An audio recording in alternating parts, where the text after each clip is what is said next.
नमस्कार दोस्तों, आपका स्वागत है आपके अपने चैनल स्टडी वाइन्स ऑफिशियल पर। तो आज के इस वीडियो में हम केमिस्ट्री का नेक्स्ट इम्पोर्टेंट टॉपिक अम्ल और क्षार के बारे में पढ़ेंगे। तो इस एक ही वीडियो में हम पूरे टॉपिक के बारे में पढ़ेंगे। तो ये वीडियो आपके लिए काफ़ी इम्पोर्टेंट होने वाली है। तो पहले मैं आपको बता देता हूँ कि इस वीडियो में हम क्या क्या पढ़ेंगे। तो सबसे पहले हम देखेंगे कि अम्ल क्या होते हैं, फिर पढ़ेंगे क्षार क्या होता है, और इसके बाद हम लिटमस पेपर टेस्ट देखेंगे। इसके बाद अनेक वैज्ञानिकों के द्वारा जो परिभाषाएं दी गई हैं, जो कंसेप्ट दिए गए हैं अम्ल और क्षार के रिगार्डिंग, जो कि एग्ज़ाम के लिए इम्पोर्टेंट है, वो पढ़ेंगे। जैसे कि Arrhenius theory, Bronsted Lowry theory, Lewis acid theory, इन थ्योरियों के बारे में पढ़ेंगे। इसके बाद हम अम्लों के प्रकार देखेंगे और जो ये प्रकार हैं इनके बारे में हम डिटेल में देखेंगे। इसके बाद प्रबल अम्ल और दुर्बल अम्ल देखेंगे, और इसकी मैं आपको ट्रिक भी बताऊंगा कि कैसे हम प्रबल अम्ल और दुर्बल अम्ल को पहचानेंगे। और आजकल एग्ज़ाम में यहाँ से बहुत सारे प्रश्न बनते हैं। और इसके बाद अम्लों के रासायनिक गुणधर्म देखेंगे, इनकी केमिकल प्रॉपर्टीज़ देखेंगे, और इसके बाद अम्लों के उपयोग क्या क्या हैं ये पढ़ेंगे। इसके बाद क्षारकों के प्रकार, क्षारकों के उपयोग और इनके रासायनिक गुणधर्म क्या हैं ये देखेंगे। और जब हम अम्ल और क्षार को पढ़ लेंगे, उसके बाद मैं आपको ये भी बताऊंगा कि अम्ल और क्षार को पहचानेंगे कैसे। इसकी ट्रिक मैं आपको बताऊंगा कि अगर अम्ल और क्षार का केमिकल फॉर्मूला दिया हो तो आप कैसे पता लगाएंगे कि ये अम्ल है या क्षार है। इसके बाद हम पीएच स्केल और पीएच वैल्यू के बारे में पढ़ेंगे। और इतना कुछ पढ़ने के बाद लास्ट में हम प्रीवियस ईयर क्वेश्चन भी कवर करेंगे। तो ये वीडियो आपके लिए काफ़ी इम्पोर्टेंट होने वाली है। इस एक ही वीडियो में हम पूरा अम्ल और क्षार का टॉपिक कवर कर लेंगे। तो पूरी वीडियो को आप एंड तक देखिएगा और लास्ट में प्रीवियस ईयर क्वेश्चन ज़रूर अटेम्प्ट कीजिएगा। तो चलिए बिना देरी किए हुए वीडियो को शुरू करते हैं। तो चलिए वीडियो की शुरुआत करते हैं और अम्ल और क्षार के बारे में पढ़ना शुरू करते हैं। तो सभी रासायनिक यौगिकों यानी कि जो भी केमिकल कंपाउंड्स हैं, उनके गुणों के आधार पर इन्हें 3 मुख्य वर्गों में बांटा गया है। कौन कौन से? तो अम्ल, क्षार और लवण। तो आज की इस वीडियो में हम अम्ल और क्षार के बारे में पढ़ेंगे। नेक्स्ट वीडियो में हम लवण के बारे में पढ़ेंगे। तो सबसे पहले देखते हैं कि अम्ल यानी कि एसिड होते क्या हैं। तो एसिड शब्द की उत्पत्ति लैटिन भाषा के एसिडस शब्द से हुई है, जिसका अर्थ क्या होता है? तो इसका अर्थ होता है खट्टा। तो इसीलिए जो भी अम्ल होते हैं ना, ये स्वाद में कैसे प्रतीत होते हैं? तो ये स्वाद में खट्टे होते हैं। ये एग्जाम में पूछा गया है कि अम्ल का स्वाद कैसा होता है। तो अम्ल स्वाद में खट्टे होते हैं। और अम्ल वह रासायनिक यौगिक अथवा पदार्थ है जो कि रासायनिक अभिक्रिया के दौरान प्रोटॉन अथवा हाइड्रोजन आयन का त्याग करता है और इलेक्ट्रॉन ग्रहण करता है। तो जो अम्ल होते हैं ना, ये जल से अभिक्रिया करके हाइड्रोजन आयन देते हैं, जिसे हम H+ कहते हैं। तो ये रासायनिक अभिक्रिया के दौरान प्रोटॉन अथवा हाइड्रोजन आयन का त्याग करते हैं और इलेक्ट्रॉन ग्रहण करते हैं। इसके बाद है कि क्षार क्या होता है। तो क्षार वे रासायनिक पदार्थ हैं जो जल में घुलकर हाइड्रोक्सिल आयन मुक्त करते हैं। तो यही दोनों बेसिक डिफरेंस है इसमें। जो अम्ल हैं ये हाइड्रोजन आयन का त्याग करते हैं, और जो क्षार हैं ये हाइड्रोक्सिल आयन का त्याग करते हैं। हाइड्रोजन आयन यानी कि H+ और हाइड्रोक्सिल आयन OH-। ये याद रखिएगा, जो अम्ल हैं ये हाइड्रोजन आयन का त्याग करते हैं और क्षार हाइड्रोक्सिल आयन का त्याग करते हैं। और क्षारकों में प्रोटीन ग्रहण करने की प्रवृत्ति होती है। और ये स्वाद में कैसे होते हैं? तो ये स्वाद में कड़वे होते हैं, और इन्हें स्पर्श करने पर यह साबुन के समान चिकने एवं फिसलन युक्त प्रतीत होते हैं। तो जो क्षार होते हैं ना, ये साबुन के समान चिकने होते हैं। तो आगे हम लिटमस पेपर टेस्ट देख लेते हैं। तो आपको ये तो पता ही होगा कि लिटमस पेपर में अम्ल और क्षार कैसे पता लगाते हैं, पर आजकल एग्जामिनर लिटमस पेपर नहीं पूछता, वो मिथाइल ऑरेंज और फेनैप्थलीन के द्वारा कैसे अम्ल और क्षार का पता लगाया जाता है ये पूछ लेता है। तो हम तीनों को एक साथ देख लेते हैं। तो सबसे पहले देखते हैं कि लिटमस पेपर की सहायता से कैसे पता लगाया जाता है कि जो विलयन है वो अम्ल है या क्षार है। तो लिटमस पेपर की सहायता से, तो अगर जो विलयन है उसको लिटमस पेपर में डालने पर अगर लिटमस पेपर नीले से लाल रंग में बदल जाएगा तो वो अम्ल होगा। याद रखिएगा, अम्ल के केस में जो लिटमस पेपर है ये नीले से लाल रंग में परिवर्तित हो जाएगा, और क्षार के केस में जो लिटमस पेपर है ये लाल से नीले रंग में परिवर्तित हो जाएगा। तो अम्ल के केस में नीले से लाल रंग में और क्षार के केस में लाल से नीले रंग में लिटमस पेपर बदल जाएगा। अब हम देखते हैं कि मिथाइल ऑरेंज की सहायता से कैसे पता लगाएंगे कि कोई भी विलयन अम्ल है या क्षार है। तो मिथाइल ऑरेंज पर अगर हम जो विलयन है वो डालेंगे, अगर मिथाइल ऑरेंज का रंग लाल हो जाएगा तो ये जो विलयन होगा ये अम्ल होगा। लेकिन अगर मिथाइल ऑरेंज का रंग पीला हो जाएगा तो समझ लीजिए जो विलयन हमने डाला है वो क्षार है। तो अम्ल के केस में मिथाइल ऑरेंज लाल रंग में परिवर्तित हो जाएगा और क्षार के केस में मिथाइल ऑरेंज पीले रंग में परिवर्तित हो जाएगा। अब तीसरा इंडिकेटर देख लेते हैं, फेनैप्थलीन। तो फेनैप्थलीन में अगर हम अम्ल डालेंगे तो इसका कोई कलर नहीं आएगा, यानी कि ये रंगहीन हो जाएगा, कलरलेस रहेगा। लेकिन अगर हम क्षार के केस में देखें तो फेनैप्थलीन गुलाबी रंग में परिवर्तित हो जाएगा। इम्पोर्टेंट है, याद रखिएगा, अम्ल के केस में रंगीन और क्षार के केस में गुलाबी। तो जो ये स्लाइड है ना, यहाँ से एक प्रश्न आपकी परीक्षा में जरूर बनेगा, तो इसे याद कर लीजिएगा। तो आगे अब हम अम्ल और क्षार के रिगार्डिंग जो थ्योरी हैं वो पढ़ लेते हैं। तो अम्ल एवं क्षारों को परिभाषित करने के लिए अनेक वैज्ञानिकों के द्वारा कुछ कंसेप्ट यानी कि थ्योरी दी गई हैं, वो हम देख लेते हैं। तो सबसे पहले इसके रिगार्डिंग अर्हेनियस ने थ्योरी दी थी। तो अर्हेनियस स्वीडिश वैज्ञानिक थे। इनका पूरा नाम क्या था? स्वांटे ऑगस्ट अर्हेनियस। तो इनके अनुसार वे पदार्थ जो जल में घुलकर हाइड्रोजन आयन की सांद्रता में वृद्धि करते हैं उन्हें अम्ल कहते हैं। सीधी सी बात है, इनका कहना था कि जो पदार्थ जल से अभिक्रिया करके हाइड्रोजन आयन उत्पन्न करता है वो अम्ल होते हैं, और वे पदार्थ जो जल में घुलकर हाइड्रोक्सिल या जिसे हम हाइड्रोक्साइड आयन कहते हैं वो मुक्त करते हैं उन्हें क्षार कहते हैं। तो इन्होंने सिंपल परिभाषा दी थी। इनका कहना था कि जब भी कोई पदार्थ जल में घुलकर हाइड्रोजन आयन उत्पन्न करे तो वो क्या होगा? वो अम्ल होगा। और जब भी कोई पदार्थ जल से क्रिया करके हाइड्रोक्साइड आयन उत्पन्न करे तो वो क्या कहलाएगा? तो उसे हम क्षार कहेंगे। तो अर्हेनियस के बाद दूसरी थ्योरी कौन सी आई? तो ब्रोंस्टर-लोरी का अम्ल एवं क्षारक सिद्धांत। तो अम्ल क्षारकों को परिभाषित करने की दिशा में यह सिद्धांत 1923 ईस्वी में दिया गया था। और किसके द्वारा दिया गया था? तो जोहानेस निकोलस ब्रोंस्टेड और थॉमस मार्टिन लोरी के द्वारा यह सिद्धांत दिया गया था। तो इनका क्या कहना था?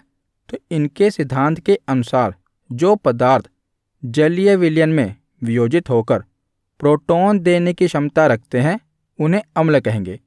तो हाइड्रोजन आयन तो ये उत्पन्न करेंगे, लेकिन ये एक कदम और आगे बढ़ गए। इनका कहना है कि जल में घुलने के बाद हाइड्रोजन आयन तो मुक्त होगा ही, लेकिन वो साथ में प्रोटॉन देने की क्षमता भी रखेंगे, उन्हें अम्ल कहा जाएगा। और वे पदार्थ जो विलयन से प्रोटॉन ग्रहण करने की क्षमता रखेंगे उन्हें क्षार या क्षारक कहा जाएगा। तो ब्रोंस्टर-लोरी का क्या कहना है? तो इनके अनुसार अम्ल कौन से होंगे? तो जो प्रोटॉन देने की क्षमता रखेंगे वो अम्ल होंगे, और जो प्रोटॉन ग्रहण करने की क्षमता रखेंगे वो क्षार होंगे। तो यह है ब्रोंस्टर-लोरी का सिद्धांत। इसके बाद है लुईस का सिद्धांत। तो अमेरिकी वैज्ञानिक गिलबर्ट ल्यूटन लुईस के अनुसार वह रासायनिक पदार्थ जो एक इलेक्ट्रॉन युग्म ग्रहण करने की क्षमता रखता है वो अम्ल कहलाता है, और इसके विपरीत वह रासायनिक पदार्थ जो इलेक्ट्रॉन युग्म त्याग करने की क्षमता रखता है वो क्षार कहलाता है। तो देखिए, सबसे पहले अर्हेनियस ने क्या कहा कि जब भी कोई पदार्थ जल में घुलकर हाइड्रोजन आयन मुक्त करेगा तो वो अम्ल कहलाएगा, और जब भी कोई पदार्थ जल में घुलकर हाइड्रोक्साइड आयन मुक्त करेगा तो वो क्षार कहलाएगा। उसके बाद ब्रोंस्टर लोरी आए। इनका कहना था वो तो ठीक है, लेकिन इसी के साथ जब भी कोई पदार्थ प्रोटॉन देने की क्षमता रखेगा तो वो अम्ल होगा, और अगर वो प्रोटॉन ग्रहण करने की क्षमता रखेगा तो वो क्षार होगा। तो प्रोटॉन के बारे में इन्होंने बता दिया। तो इसके बाद लुईस आए। इनका कहना था कि ये दोनों तो ठीक है, लेकिन इसके साथ ही जब भी कोई पदार्थ इलेक्ट्रॉन युग्म ग्रहण करने की क्षमता रखेगा तो वो अम्ल होगा, और जब भी कोई पदार्थ इलेक्ट्रॉन युग्म त्याग करने की क्षमता रखेगा तो वो क्षार कहलाएगा। तो इसके बाद आगे हम अम्लों के प्रकार देख लेते हैं, एसिड के टाइप देख लेते हैं। तो अम्लों को 4 आधार पर बांटा गया है। कौन कौन से आधार हैं? तो पहला है स्रोत के आधार पर, यानी कि इनके सोर्स के आधार पर। तो स्रोत के आधार पर इन्हें 2 भागों में बांटा गया है। पहला प्रकार है कार्बनिक अम्ल और दूसरा प्रकार है अकार्बनिक अम्ल। इनके बारे में आगे हम डिटेल में पढ़ेंगे। पहले इस डायग्राम की सहायता से हम एक ओवरव्यू ले लेते हैं। तो सोर्स के आधार पर जो अम्ल हैं इन्हें 2 भागों में बांटा गया है, कार्बनिक अम्ल और अकार्बनिक अम्ल। और इसके बाद दूसरा आधार है ऑक्सीजन एवं हाइड्रोजन की उपस्थिति के आधार पर। तो ऑक्सीजन एवं हाइड्रोजन की उपस्थिति के आधार पर भी इन्हें 2 भागों में बांटा गया है। एक है ऑक्सी अम्ल और दूसरा है हाइड्रा अम्ल। इसके बाद तीसरा आधार है हाइड्रोजन आयन त्याग करने की क्षमता के आधार पर। तो हाइड्रोजन आयन त्याग करने की क्षमता के आधार पर भी अम्लों को 2 भागों में बांटा गया है। पहला भाग है प्रबल अम्ल और दूसरा है दुर्बल अम्ल। इसके बाद है जलीय विलयन में अम्ल की मात्रा के आधार पर। तो जलीय विलयन में अम्ल की मात्रा के आधार पर भी इन्हें 2 भागों में बांटा गया है, सांद्र अम्ल और तनु अम्ल। तो एक एक करके इन सभी प्रकारों के बारे में हम पढ़ते हैं। तो सबसे पहला कौन सा आधार था? तो स्रोत के आधार पर, यानी कि सोर्स के आधार पर इन्हें 2 भागों में बांटा गया है, कार्बनिक अम्ल और अकार्बनिक अम्ल। तो सबसे पहले हम कार्बनिक अम्ल के बारे में पढ़ते हैं, ऑर्गेनिक एसिड के बारे में पढ़ते हैं। तो ऐसे अम्ल जो विभिन्न प्राकृतिक स्रोतों जैसे कि पौधों एवं जंतुओं से प्राप्त किए जाते हैं वो कार्बनिक अम्ल कहलाते हैं। तो जो भी एसिड नेचुरल सोर्स से यानी कि प्लांट्स और एनिमल से प्राप्त होता है वो कार्बनिक अम्ल कहलाता है। तो हम स्रोत के आधार पर पढ़ रहे हैं, तो इनका स्रोत क्या होगा? एनिमल और प्लांट। तो ये कार्बनिक अम्ल कहलाएंगे। तो सभी कार्बनिक अम्लों में कार्बन अनिवार्य रूप से उपस्थित होता है। तो जो भी कार्बनिक अम्ल होंगे ना उनमें कार्बन जरूर पाया जाएगा। और विभिन्न प्रकार के फल, सब्जियां, दूध, दही एवं जीव कार्बनिक अम्लों का स्रोत हैं। तो इनके उदाहरण कौन कौन से हैं? आगे हम इनके केमिकल फॉर्मूला भी देख लेंगे। तो कौन कौन से इनके उदाहरण हैं? जैसे सिट्रिक अम्ल, एसिटिक अम्ल, फार्मिक अम्ल, लैक्टिक अम्ल, ये सभी इनके प्रमुख उदाहरण हैं। तो जो कार्बनिक अम्ल हैं और इनके स्रोत देख लेते हैं। तो कार्बनिक अम्ल के बारे में कैसे पता चलेगा?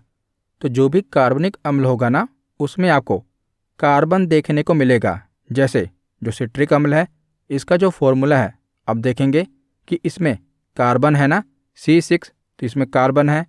एसिटिक अम्ल के फॉर्मूले में भी आप देखेंगे तो इसमें भी कार्बन है। इसी प्रकार ये जितने भी एसिड हैं आप देखेंगे कि सब में कार्बन पाया जाता है। तो इन्हें पहचानना बहुत ही आसान है। जिसमें कार्बन हो वो कार्बनिक अम्ल हैं। तो सबसे पहले है सिट्रिक अम्ल। तो सिट्रिक एसिड किस में देखने को मिलता है? तो इसके स्रोत कौन कौन से हैं? तो जो खट्टे फल होते हैं ना उनमें सिट्रिक अम्ल पाया जाता है। जैसे नींबू, संतरा, टमाटर आदि जो खट्टे फल हैं उनमें सिट्रिक अम्ल पाया जाता है। इसके बाद है एसिटिक अम्ल। तो एसिटिक अम्ल किस में देखने को मिलता है? तो सिरका यानी कि विनेगर में एसिटिक अम्ल देखने को मिलता है। इसके बाद है फार्मिक अम्ल, तो ये सभी एग्जाम में पूछे गए हैं, इसीलिए इन्हें ध्यान से सुनिएगा। तो जो फार्मिक अम्ल है ये हमें किन से मिलता है, तो ये मधुमक्खियों एवं चींटियों के डंक से तथा नेटल नामक वनस्पति के कांटे में हमें फार्मिक अम्ल देखने को मिलता है। तो ज़्यादातर यही पूछा जाता है कि चींटियों से हमें कौन सा अम्ल देखने को मिलता है, तो फार्मिक अम्ल।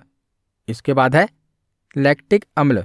तो जो दूध से बनी हुई चीज़ें होती हैं ना, उनमें लैक्टिक अम्ल देखने को मिलता है, जैसे दूध, दही, इसमें क्या होता है, तो इसमें लैक्टिक अम्ल होता है।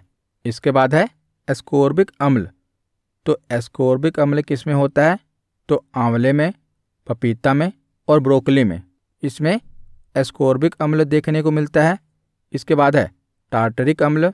तो टार्टरिक अम्ल कच्चे आम, अंगूर, इमली, केला और अनानास, इसमें देखने को मिलता है।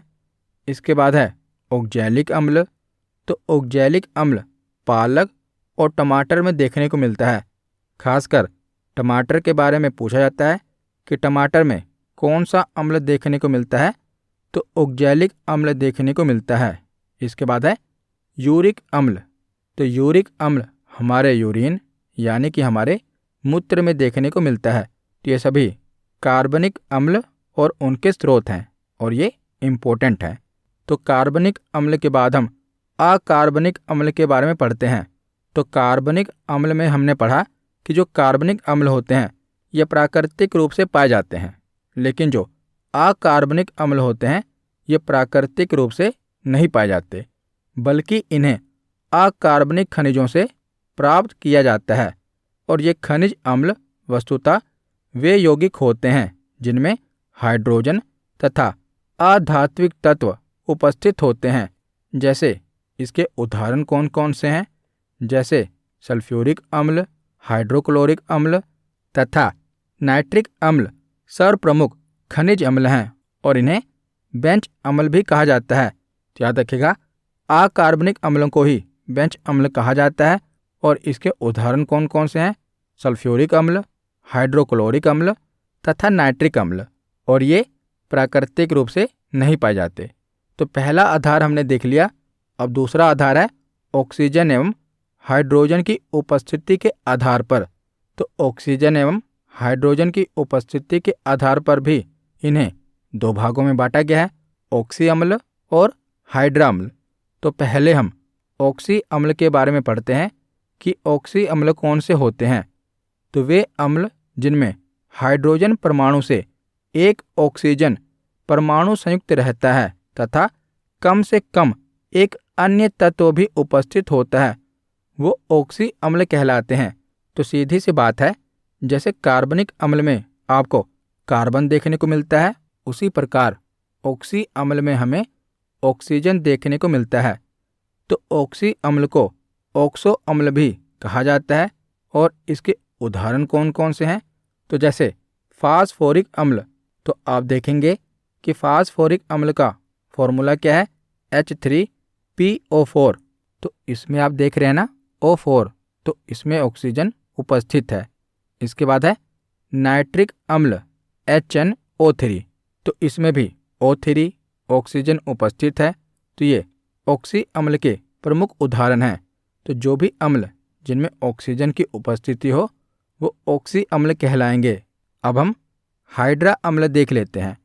तो हाइड्रा अम्लों में ऑक्सीजन नहीं पाई जाती, याद रखिएगा, इनमें ऑक्सीजन नहीं पाई जाती। तथा हाइड्रोजन सांद्र हैलोजन समूह के बारे में हमने आवर्त सारणी में पढ़ा था, जैसे फ्लोरीन, क्लोरीन।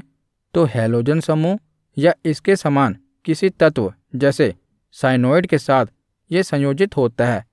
तो हाइड्रा अम्ल कौन से होंगे, तो ये भी आसान है, जिनकी शुरुआत हाइड्रो से हो रही हो, जैसे हाइड्रोक्लोरिक तनु अम्ल, हाइड्रोफ्लोरिक अम्ल, हाइड्रोब्रोमिक अम्ल, हाइड्रोसायनिक अम्ल। तो जो हाइड्रा अम्ल होंगे ना, इनकी शुरुआत ही हाइड्रो से हो रही होगी। तो दो आधार हमने पढ़ लिए। अब हम तीसरा आधार देखते हैं, हाइड्रोजन आयन त्याग करने की क्षमता के आधार पर। तो इसके भी दो प्रकार हैं। पहले हम देखते हैं प्रबल अम्ल यानी कि स्ट्रॉन्ग एसिड। तो स्ट्रॉन्ग एसिड कौन से होते हैं? तो वे अम्ल जो जलीय विलयन में पूर्णतः आयनित हो जाते हैं प्रबल अम्ल कहलाते हैं। और प्रबल अम्लों में प्रोटॉन अर्थात हाइड्रोजन आयन त्याग करने की उच्च क्षमता होती है। तो ये इम्पोर्टेंट है कि प्रबल अम्ल कौन से होते हैं जिनमें हाइड्रोजन आयन त्याग करने की उच्च क्षमता होती है। तो इसके उदाहरण कौन कौन से हैं? तो इसके उदाहरण वेरी वेरी वेरी इंपॉर्टेंट हैं। आगे मैं आपको बताऊंगा कि इसे याद कैसे रखेंगे। पहले इसके उदाहरण देख लेते हैं और ये उदाहरण कई बार परीक्षाओं में पूछे गए हैं।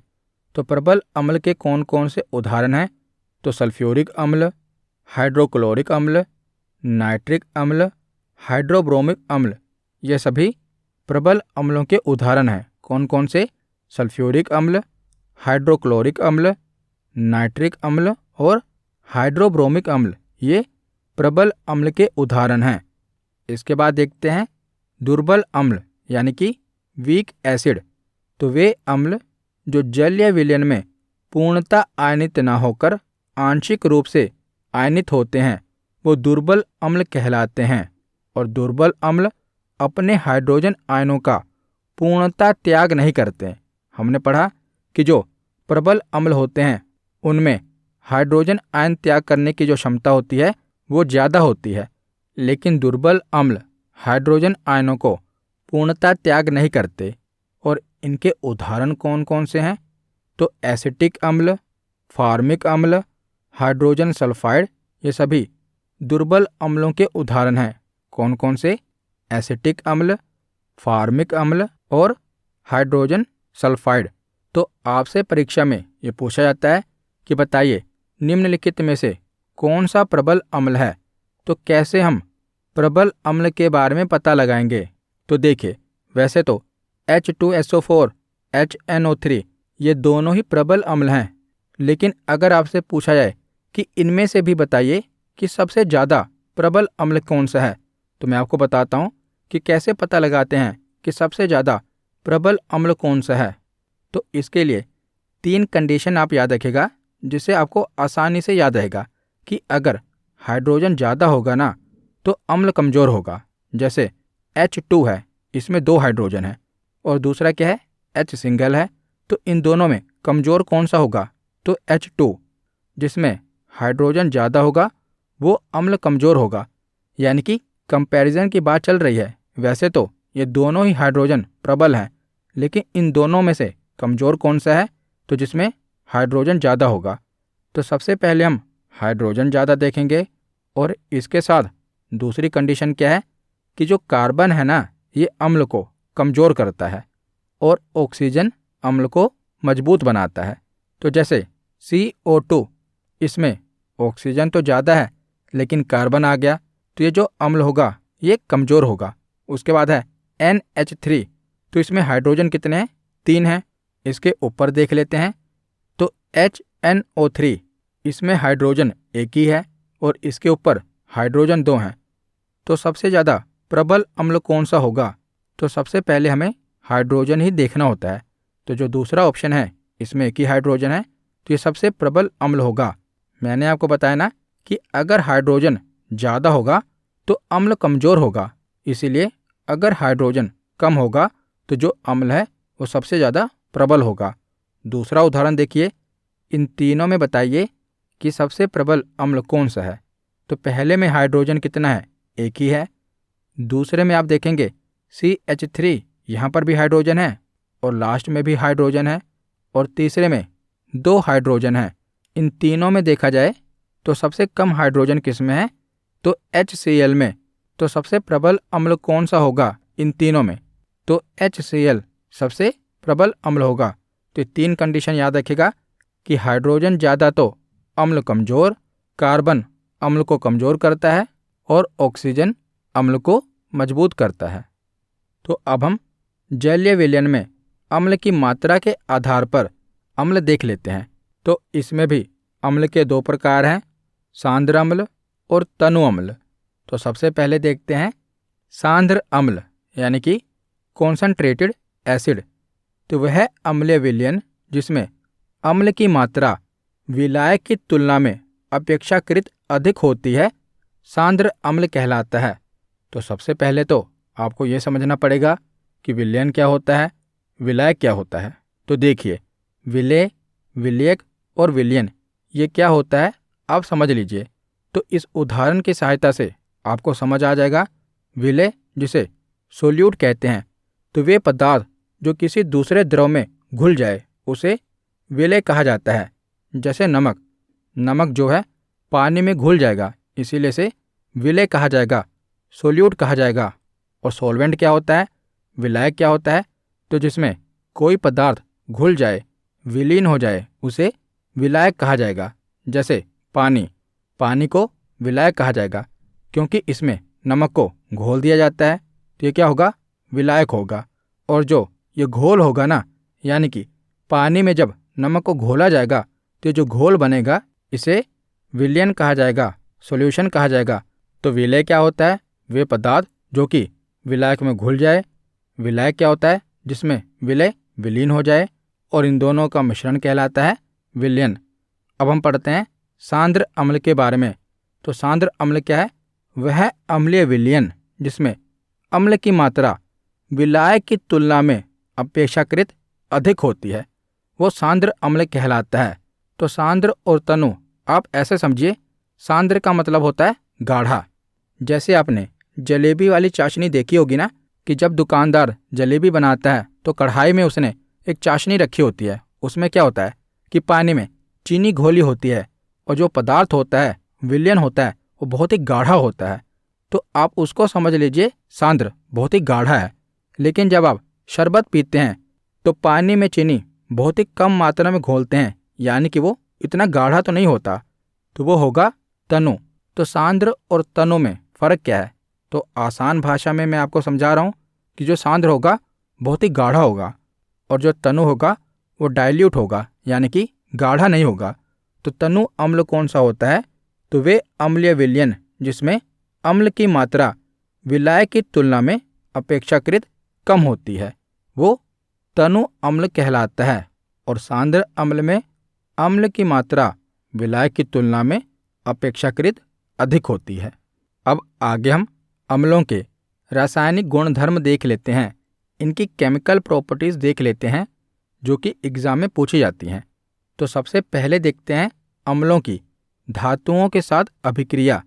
तो अम्ल क्रियाशील धातुओं के साथ अभिक्रिया करते हैं और इनका रिजल्ट क्या मिलता है, तो लवण तथा हाइड्रोजन गैस उत्पन्न होती है। बहुत ही इम्पोर्टेंट है, जब भी अम्ल धातुओं के साथ क्रिया करते हैं तो लवण और हाइड्रोजन गैस उत्पन्न करते हैं। जैसे इस समीकरण से समझिए कि हाइड्रोक्लोरिक अम्ल को अगर हम मैग्नीशियम धातु से अभिक्रिया कराएं तो हाइड्रोक्लोरिक अम्ल क्या है, एसिड है, और मैग्नीशियम क्या है, धातु है। तो जब भी अम्ल की धातु के साथ अभिक्रिया होगी तो क्या होगा, लवण और हाइड्रोजन मिलेगा। तो जब हाइड्रोक्लोरिक अम्ल मैग्नीशियम से क्रिया करेगा तो मैग्नीशियम क्लोराइड यानी कि लवण और हाइड्रोजन गैस उत्पन्न होगी। तो ये समीकरण याद रखिएगा, एग्जाम में पूछा गया है कि जब भी अम्ल धातुओं के साथ अभिक्रिया करेगा तो क्या मिलेगा, लवण और हाइड्रोजन गैस। इसके बाद है धातु कार्बोनेट तथा धातु हाइड्रोजन के साथ अम्ल की अभिक्रिया। तो अम्ल धातु कार्बोनेट एवं हाइड्रोजन कार्बोनेट के साथ अभिक्रिया करके लवण, कार्बन डाइऑक्साइड तथा जल का निर्माण करते हैं। तो लवण का निर्माण तो होगा ही, और यहाँ पर जल तथा कार्बन डाइऑक्साइड का निर्माण भी हो रहा है। तो जल तथा कार्बन डाइऑक्साइड का निर्माण क्यों हो रहा है, क्योंकि यहाँ पर धातु कार्बोनेट है, कार्बोनेट मेटल है। तो कार्बोनेट मेटल से हमें कार्बन डाइऑक्साइड तथा हाइड्रोजन से हमें जल मिलेगा, क्योंकि यहाँ पर जो अम्ल है धातु कार्बोनेट तथा धातु हाइड्रोजन के साथ अभिक्रिया कर रहे हैं ना, तो कार्बोनेट से कार्बन मिल जाएगा और हाइड्रोजन से जल मिल जाएगा। तो ये समीकरण देख लीजिए कि जब सल्फ्यूरिक अम्ल कॉपर कार्बोनेट के साथ क्रिया करेगा तो क्या मिलेगा, कॉपर सल्फेट जल तथा कार्बन डाइऑक्साइड। कॉपर सल्फेट क्या है, लवण है, तो हमें लवण, जल और कार्बन डाइऑक्साइड मिलेगा। कब? जब अम्ल धातु कार्बोनेट एवं हाइड्रोजन कार्बोनेट के साथ अभिक्रिया करेगा। इसके बाद आगे है कि क्या होगा अगर अम्ल क्षार के साथ अभिक्रिया करे, यानी कि एसिड का अगर बेस के साथ रिएक्शन कराया जाए तो क्या मिलेगा।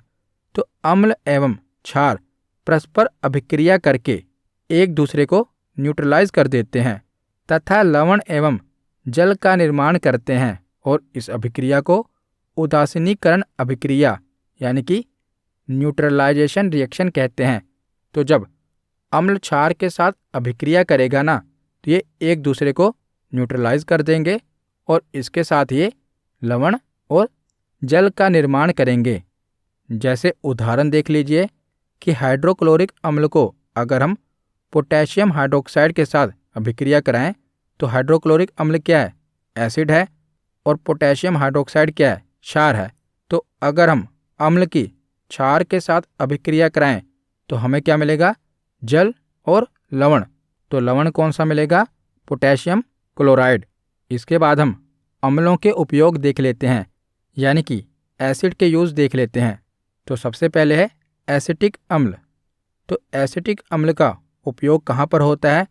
तो सिरके में 3 से 6% एसिटिक अम्ल होता है, और यह अचार बनाने, सलाद में एवं खाद्य पदार्थों के प्रिजर्वेशन में प्रयोग किया जाता है।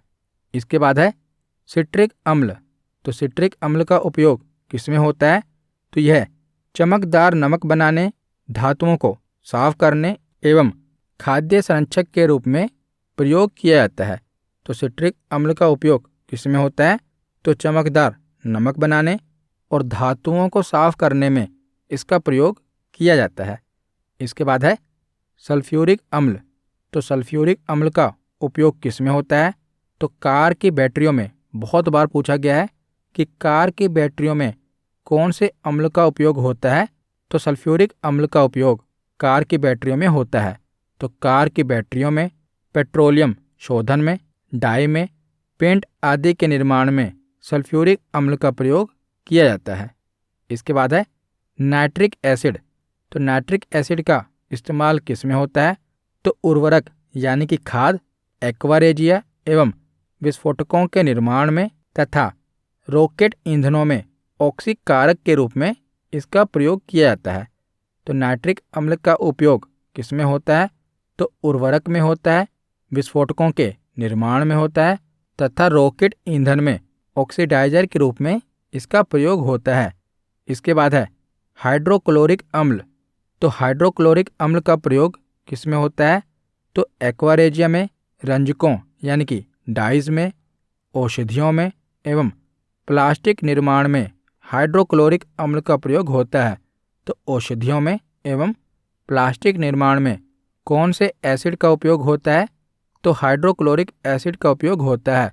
और जो हमारा स्टमक है ना, तो हमारे स्टमक में कौन सा एसिड पाया जाता है? तो हाइड्रोक्लोरिक एसिड ही हमारे पेट में पाया जाता है। इसके बाद है बोरिक एसिड। तो बोरिक एसिड का उपयोग किस में होता है? तो पौधों में बोरोन की कमी दूर करने के लिए, चावल गेहूं के संरक्षण में, फाइबर ग्लास के निर्माण में तथा कैरम बोर्ड पर ड्राई लुब्रिकेंट के रूप में इसका प्रयोग किया जाता है। तो बोरिक एसिड का प्रयोग किस में होता है? तो पौधों में बोरोन की कमी दूर करने में होता है, चावल तथा गेहूं के संरक्षण में इसका उपयोग होता है, फाइबर ग्लास के निर्माण में होता है और कैरम बोर्ड पर ड्राई लुब्रिकेंट के रूप में इसका उपयोग होता है। इसके बाद है ऑक्जेलिक अम्ल। तो ऑक्जेलिक अम्ल का उपयोग किस में होता है? तो कपड़ों की रंगाई में, बेकिंग पाउडर में, फोटोग्राफी में, ब्लीचिंग में और जंग के दाग हटाने में इसका प्रयोग किया जाता है। तो ऑक्जेलिक अम्ल का प्रयोग किस में होता है? कपड़ों की रंगाई में, बेकिंग पाउडर में, फोटोग्राफी में, ब्लीचिंग में और जंग के दाग हटाने में ऑक्जेलिक अम्ल का प्रयोग होता है। तो अब हम क्षार के बारे में पढ़ते हैं। तो जैसा कि हमने शुरुआत में ही पढ़ा था कि क्षार वे रासायनिक पदार्थ हैं जो जल में घुलकर हाइड्रोक्सिल आयन मुक्त करते हैं और क्षारकों में प्रोटॉन ग्रहण करने की प्रवृत्ति होती है और ये स्वाद में कड़वे होते हैं तथा स्पर्श करने पर साबुन के समान चिकने एवं फिसलन युक्त प्रतीत होते हैं। तो ये क्षार की परिभाषा है। और हमने देखा कि जो क्षार हैं ये लाल लिटमस पेपर को नीले रंग में, मिथाइल ऑरेंज को पीले रंग में तथा फिनोल्फथीन को गुलाबी रंग में परिवर्तित कर देते हैं और ये अम्लों के साथ अभिक्रिया करके उन्हें उदासीन कर देते हैं तथा लवण व जल का निर्माण करते हैं। तो ये सब हमने पीछे पढ़ लिया। तो क्षार के उदाहरण कौन कौन से हैं? जैसे ammonium hydroxide, potassium hydroxide, calcium hydroxide, calcium oxide, sodium hydroxide, magnesium hydroxide, sodium hydride और एल्यूमिनियम ऑक्साइड। ये क्षार के कुछ प्रमुख उदाहरण हैं। तो ज़्यादातर जो भी विलयन क्षार होगा ना, उसमें आपको हाइड्रोक्साइड देखने को मिलेगा। हाइड्रोक्साइड यानी कि OH, जैसे अमोनियम हाइड्रोक्साइड NH4, इसके लास्ट में क्या है? OH। तो ज़्यादातर जो भी क्षार होगा उसमें आपको OH देखने को मिलेगा। और वीडियो के लास्ट में मैं आपको ट्रिक बता दूंगा कि कैसे आप अम्ल और क्षार को पहचानेंगे। तो आगे अब हम क्षार के प्रकार देख लेते हैं, इनके टाइप देख लेते हैं। तो सबसे पहले है जल में विलेयता के आधार पर क्षारकों को दो भागों में बांटा गया है, प्रबल क्षारक और दुर्बल क्षारक। सांद्रता के आधार पर भी इन्हें दो भागों में बांटा गया है, सांद्र क्षारक और तनु क्षारक। और अम्लीयता के आधार पर इन्हें तीन भागों में बांटा गया है, एकल अम्लीय क्षारक, द्विअम्लीय क्षारक और त्रिअम्लीय क्षारक। तो एक एक करके अब इनके बारे में हम पढ़ते हैं। तो सबसे पहले हम जल में विलेयता के आधार पर क्षारकों के बारे में पढ़ते हैं। तो जल में घुलने के पश्चात क्षारकों द्वारा उत्पन्न हाइड्रोक्सिल आयनों की संख्या के आधार पर जो क्षार हैं इन्हें दो वर्गों में विभाजित किया गया है। कौन कौन से? तो प्रबल क्षार और दुर्बल क्षार। तो प्रबल क्षार कौन से होते हैं? तो वे क्षारक जो जलीय विलयन में पूर्णतः घुलकर आयनित हो जाते हैं प्रबल क्षार कहलाते हैं। और जल में घुलनशील क्षारकों को ही एल्कलाई अथवा क्षार कहा जाता है। और ये क्षारक अधिक संख्या में हाइड्रोक्सिल आयन उत्पन्न करते हैं। तो इनके उदाहरण कौन कौन से हैं? जैसे सोडियम हाइड्रोक्साइड, पोटेशियम हाइड्रोक्साइड और कैल्शियम हाइड्रोक्साइड। ये प्रबल क्षारकों के उदाहरण हैं। तीनों उदाहरण इंपॉर्टेंट हैं, याद रखिएगा। कौन कौन से? सोडियम हाइड्रोक्साइड, पोटेशियम हाइड्रोक्साइड और कैल्शियम हाइड्रोक्साइड, ये प्रबल क्षारकों के उदाहरण हैं। अब हम दुर्बल क्षारक देख लेते हैं। तो ये प्रबल क्षारक के बिल्कुल विपरीत होते हैं। ये क्षारक जलीय विलयन में पूर्णतः नहीं घुलते अथवा पूर्णतः आयनित नहीं होते, ये दुर्बल क्षारक कहलाते हैं। और ये क्षारक कम हाइड्रोक्सिल आयन उत्पन्न करते हैं। इनके उदाहरण कौन कौन से हैं? जैसे मैग्नीशियम हाइड्रोक्साइड और अमोनियम हाइड्रोक्साइड, ये दोनों ही दुर्बल क्षारकों के उदाहरण हैं। कौन कौन से? मैग्नीशियम हाइड्रोक्साइड और अमोनियम हाइड्रोक्साइड। इसके बाद हम सांद्रता के आधार पर क्षारकों का वर्गीकरण देख लेते हैं। तो सांद्रता के आधार पर इन्हें दो वर्गों में बांटा गया है, सांद्र क्षारक और तनु क्षारक। जैसे मैंने आपको अम्ल में बताया था कि जो गाढ़े अम्ल हैं वो सांद्र हैं और जो डाइल्यूट हैं वो तनु हैं। इसी प्रकार सांद्र क्षारक कौन से होंगे? जो गाढ़े हैं। वे जलीय विलयन जिसमें क्षार की मात्रा अपेक्षाकृत अधिक होती है सांद्र क्षारक कहलाते हैं। जैसे उदाहरण में देखें तो सांद्र सोडियम हाइड्रोक्साइड और सांद्र अमोनियम हाइड्रोक्साइड इसके उदाहरण हैं। तो तनु क्षारक कौन से होंगे? डाइल्यूटेड बेस कौन से होंगे? तो वह जलीय विलयन जिसमें क्षार की मात्रा अपेक्षाकृत कम होती है वो तनु क्षारक कहलाते हैं। जैसे इसके उदाहरण कौन सा है? तो तनु सोडियम हाइड्रोक्साइड और तनु अमोनियम हाइड्रोक्साइड इसके उदाहरण हैं। इसके बाद हम अम्लीयता के आधार पर इसका वर्गीकरण देख लेते हैं। तो क्षारकों की जो अम्लीयता है ये इस बात पर निर्धारित करती है कि उसमें कितने हाइड्रोक्सिल आयन उपस्थित हैं और वह कितने हाइड्रोजन के साथ संयोजित होता है। तो अम्लीयता के आधार पर भी जो क्षार हैं इनके 3 प्रकार हैं। कौन कौन से? पहला है एकल अम्लीय क्षारक यानी कि मोनो एसिडिक बेस। तो इन क्षारकों में केवल एक हाइड्रोक्सिल आयन उपस्थित होता है और ये केवल एक हाइड्रोजन आयन के साथ संयोजित होते हैं। तो इन्हें पहचानना आसान है, जिसमें आप देखेंगे कि जो OH है वो सिंगल हो, वो एकल अम्लीय क्षारक का उदाहरण होगा। जैसे सोडियम हाइड्रोक्साइड NaOH, तो सिंगल OH है, तो ये एकल अम्लीय क्षारक का उदाहरण है। दूसरा है पोटेशियम हाइड्रोक्साइड यानी कि KOH, तो इसमें भी OH सिंगल है, तो ये भी एकल अम्लीय क्षारक का उदाहरण है। इसके बाद है द्विअम्लीय क्षारक यानी कि डाई एसिडिक बेस। तो इन क्षारकों में 2 हाइड्रोक्सिल आयन उपस्थित होते हैं तथा ये 2 हाइड्रोजन आयनों के साथ संयोजित होते हैं। जैसे उदाहरण के रूप में मैग्नीशियम हाइड्रोक्साइड तथा फेरस हाइड्रोक्साइड इसके उदाहरण हैं। तो इसमें हमें जो OH है वो 2 देखने को मिलेंगे, जैसे MgOH2 और FeOH2। तो यहाँ पर आपको OH 2 देखने को मिल रहा है ना, तो ये द्विअम्लीय क्षारक का उदाहरण होगा। इसके बाद है त्रिअम्लीय क्षारक यानी कि ट्राई एसिडिक बेस। तो इन क्षारकों में 3 हाइड्रोक्सिल आयन उपस्थित होते हैं और ये 3 हाइड्रोजन आयनों के साथ संयोजित होते हैं। जैसे एल्यूमिनियम हाइड्रोक्साइड, तो यहाँ पर आपको 3 OH देखने को मिलेंगे, AlOH3। तो ये त्रिअम्लीय क्षारक का उदाहरण होगा। इसके बाद हम क्षारकों के उपयोग देख लेते हैं। जैसे कि सोडियम हाइड्रोक्साइड, जिसे कास्टिक सोडा कहा जाता है, इसका उपयोग किस में होता है? तो साबुन, कागज तथा अपमार्जक के निर्माण में इसका उपयोग होता है और पेट्रोलियम शोधन में और कपड़ा निर्माण उद्योग में भी कास्टिक सोडे का उपयोग होता है। इसके बाद है कैल्शियम हाइड्रोक्साइड, जिसे हम बुझा हुआ चूना कहते हैं। तो कैल्शियम हाइड्रोक्साइड का उपयोग किस में होता है? तो चमड़ा उद्योग में, अम्लीय मृदा में, जल एवं गंदे नालों के उपचार में कैल्शियम हाइड्रोक्साइड का उपयोग होता है और विरंजक चूर्ण, सीमेंट, प्लास्टर एवं मोटार के निर्माण में भी बुझे हुए चूने का उपयोग होता है। तो ये इम्पोर्टेंट है कि विरंजक चूर्ण में किसका इस्तेमाल होता है? तो बुझे हुए चूने का इस्तेमाल होता है।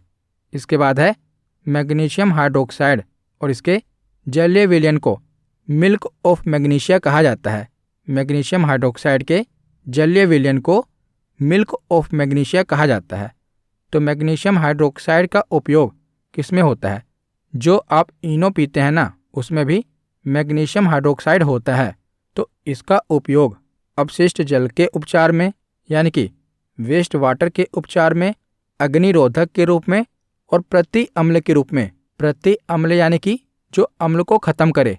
जब आपको एसिडिटी होती है तो आप इनो पीते हैं, उस इनो में क्या होता है? तो मैग्नीशियम हाइड्रोक्साइड होता है। इसके बाद है कैल्शियम ऑक्साइड, बिना बुझा हुआ चूना। जो कैल्शियम हाइड्रोक्साइड होता है वो बुझा हुआ चूना होता है और जो कैल्शियम ऑक्साइड होता है ये बिना बुझा हुआ चूना होता है। तो कैल्शियम ऑक्साइड का उपयोग किस में होता है?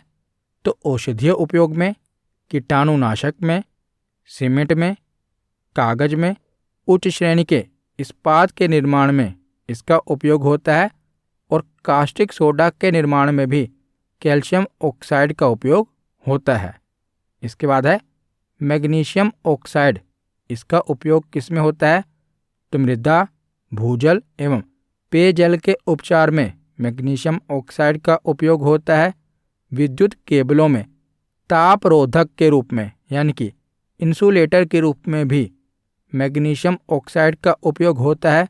प्लाज्मा टीवी के डिस्प्ले पर सुरक्षात्मक लेपन यानी कि प्रोटेक्टिव कोटिंग के रूप में भी मैग्नीशियम ऑक्साइड का उपयोग होता है। इसके बाद है पोटेशियम हाइड्रोक्साइड, जिसे कास्टिक पोटाश कहते हैं। तो इसका उपयोग किस में होता है? तो क्षारीय बैटरियों में इलेक्ट्रोलाइट के रूप में, मृदु साबुन यानी कि सॉफ्ट सोप में शैम्पू एवं शेविंग क्रीम के निर्माण में भी पोटेशियम हाइड्रोक्साइड का उपयोग होता है। आगे अब हम क्षारकों की केमिकल प्रॉपर्टीज़ देख लेते हैं। तो सबसे पहले हम देखते हैं कि यदि क्षार धातुओं के साथ अभिक्रिया करेंगे तो हमें क्या रिजल्ट मिलेगा। तो क्षारक के साथ अभिक्रिया करके सामान्यतः लवण एवं हाइड्रोजन गैस का निर्माण करते हैं, परंतु सभी क्षार धातु अभिक्रियाओं में ऐसा होना आवश्यक नहीं है। पर सामान्यतः क्षारकों की अगर धातुओं के साथ अभिक्रिया कराई जाए तो लवण एवं हाइड्रोजन गैस का निर्माण होता है। जैसे एल्यूमीनियम क्या है, धातु है, और इसका सोडियम हाइड्रोक्साइड जो कि क्षार है, इसकी जल के साथ अभिक्रिया करें तो क्या रिजल्ट आएगा। तो हमें लवण एवं हाइड्रोजन गैस मिलेगी। तो कौन सा लवण मिलेगा, तो सोडियम एल्यूमिनेट, और हाइड्रोजन गैस का निर्माण होगा। तो इसमें लवण एवं हाइड्रोजन गैस का निर्माण होगा। इसके बाद है कि अगर क्षारकों की अम्लों के साथ अभिक्रिया करें तो क्या होगा। तो ये हमने पहले पढ़ लिया कि अगर हम अम्ल की क्षार के साथ अभिक्रिया करें तो क्या होगा।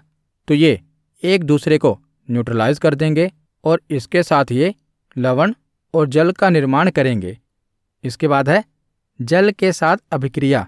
तो जब क्षार जल के साथ अभिक्रिया करेंगे तो क्या उत्पन्न होगा।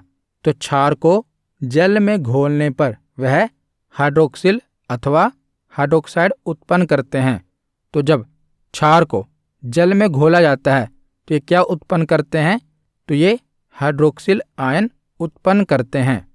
तो हमने अम्ल और क्षार के बारे में पढ़ लिया। आगे हम देखते हैं कि अम्ल को हम पहचानेंगे कैसे। जैसे एग्ज़ाम में क्या होता है कि इनका केमिकल फॉर्मूला दिया होता है और पूछा जाता है कि बताइए निम्नलिखित में से कौन सा अम्ल है। तो आपको कैसे पता चलेगा कि ये अम्ल है या क्षार है। तो यहाँ पर मैंने ये जो भी केमिकल फॉर्मूले लिखे हैं ये सभी अम्ल हैं। तो कैसे पता लगेगा कि ये अम्ल है। तो इन्हें पहचानने की ट्रिक क्या है। तो जिस भी यौगिक के आगे H यानी कि हाइड्रोजन हो तो समझ लीजिएगा कि वो अम्ल है। तो जैसे पहले रो में देखिए HCl, तो ये क्या है, इसमें H है ना, तो ये अम्ल होगा। दूसरा क्या है H3PO3, तो इसमें भी H है यानी कि हाइड्रोजन है, तो ये भी अम्ल होगा। तो जिसमें भी आपको यानी कि जिस भी कंपाउंड के आगे आपको हाइड्रोजन देखने को मिलेगा वो क्या होगा, वो अम्ल होगा, एसिड होगा। जैसे HCl, H2SO4 ये सभी अम्ल हैं। लेकिन कई उदाहरण आप देखेंगे इनके आगे H नहीं है। जैसे CO2, SO2, NO2 इसमें तो H नहीं है। तो इनमें कैसे पता चलेगा कि ये अम्ल है। तो जो भी कंपाउंड अधातु के साथ ऑक्साइड बनाते हैं ना वो हमेशा अम्ल होते हैं। जैसे कार्बन क्या है, आपको पता है अधातु है। तो धातु और अधातु कैसे पता लगाएं, इसके ऊपर भी मैंने ट्रिक बनाई हुई है।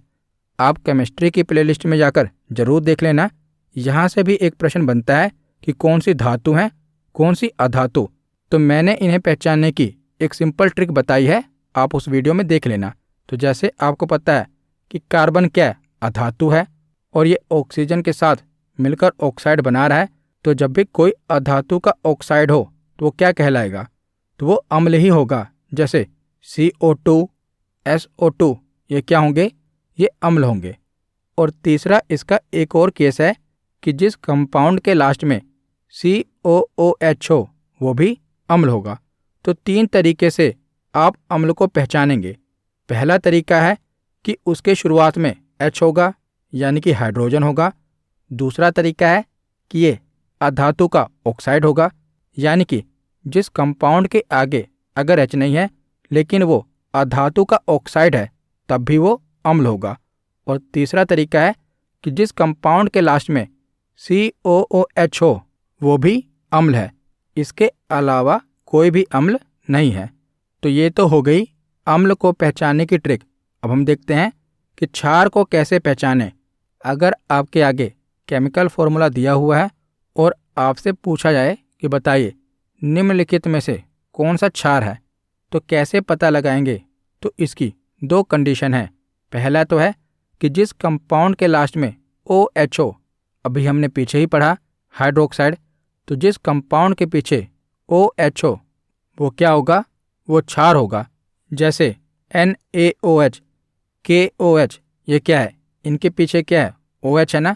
जैसे यहाँ भी देख लीजिए LiOH, NaOH, CaOH2, तो इनके पीछे क्या है? OH है। तो जिस कंपाउंड के लास्ट में OH होगा वो क्षार होगा। और दूसरी कंडीशन क्या है? कई बार क्या होगा कि इनके पीछे OH नहीं है फिर भी ये क्षार है। तो वो कौन से उदाहरण होंगे? तो जो यौगिक धातु के ऑक्साइड होंगे ना, वो क्षार कहलाएंगे। जैसे हमने पढ़ा अम्ल के केस में क्या पढ़ा कि जो यौगिक अधातु के ऑक्साइड हों वो अम्ल होंगे।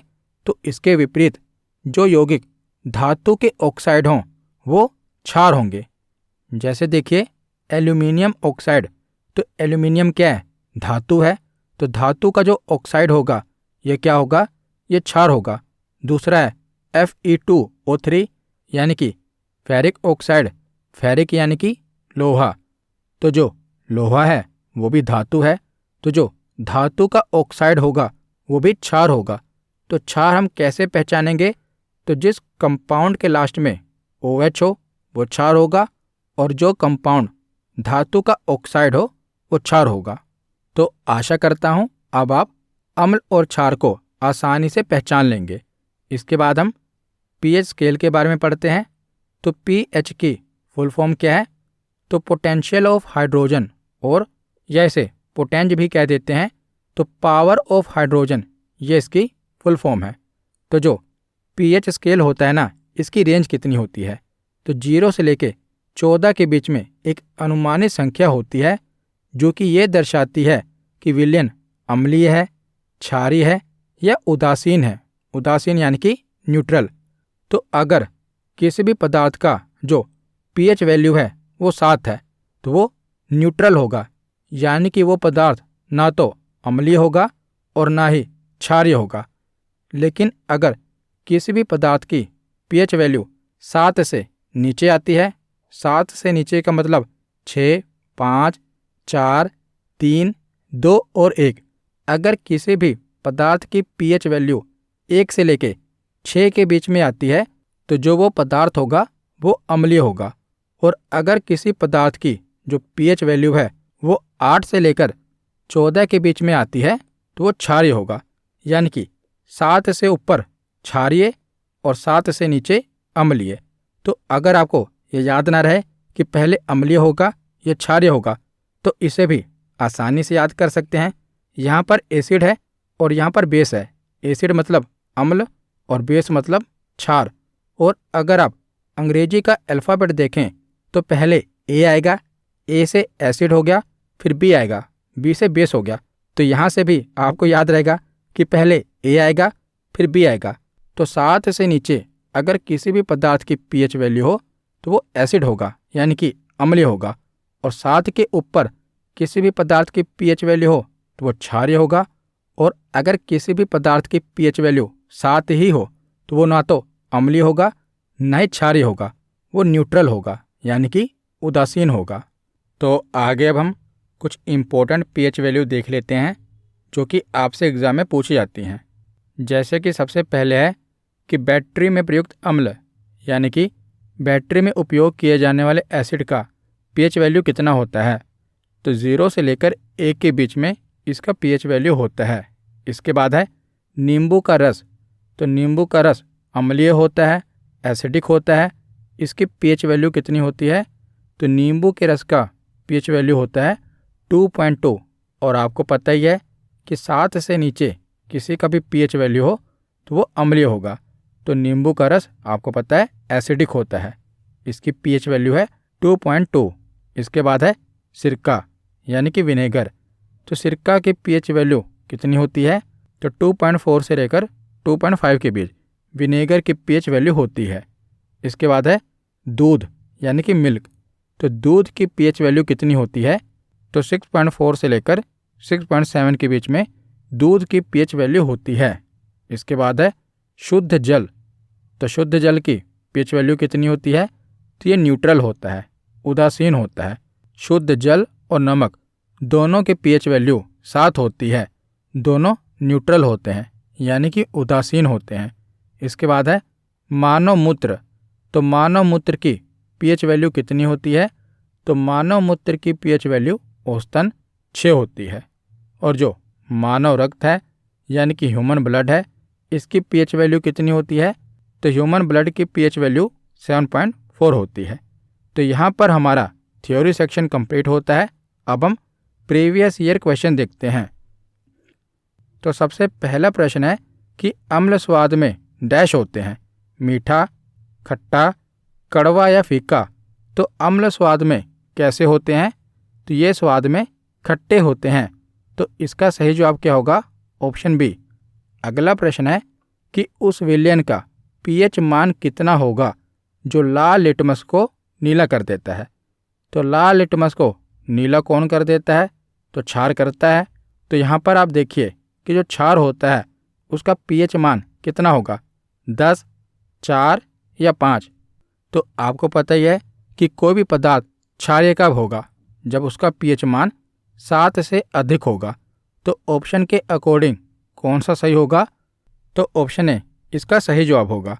अगला प्रश्न है कि मिथाइल ऑरेंज होता है अम्लीय माध्यम में पीला, क्षारीय माध्यम में गुलाबी। तो गलत है। अम्लीय माध्यम में रंगहीन, क्षारीय माध्यम में गुलाबी, ये भी गलत है। अम्लीय माध्यम में गुलाबी और क्षारीय माध्यम में रंगहीन, ये भी गलत है। अम्लीय माध्यम में लाल और क्षारीय माध्यम में पीला, ये ऑप्शन सही है क्योंकि जो मिथाइल ऑरेंज होता है ये अम्लीय माध्यम में लाल होता है और क्षारीय माध्यम में पीला होता है। तो इसका सही जवाब क्या होगा? ऑप्शन डी इसका सही जवाब होगा। अगला प्रश्न है कि निम्नलिखित में से कौन सा अम्ल चींटी के काटने में मौजूद है? तो चींटी के काटने में कौन सा अम्ल मौजूद है? फार्मिक अम्ल, मेलिक अम्ल, नाइट्रिक अम्ल या परक्लोरिक अम्ल? तो इसका सही जवाब है फार्मिक अम्ल।